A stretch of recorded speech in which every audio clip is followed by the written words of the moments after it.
Did you know women invented Wi-Fi but weren't credited for decades?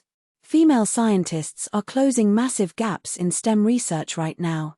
For years, medical studies ignored women's bodies entirely. Heart attack symptoms in women look completely different than men's, but nobody knew because research excluded them. Dr. Cotaline Carico developed mRNA vaccine technology that saved millions. Her breakthrough was rejected by major institutions simply because she was a woman. She kept going anyway. Today, female researchers are rewriting textbooks. They're discovering new cancer treatments, engineering sustainable materials, and leading AI development. These aren't sideline contributions either, they're fundamental breakthroughs that change everything. The gap exists because of bias, not ability. When women get equal opportunities, science accelerates faster than ever. How many female scientists inspired you growing up? Drop their names below,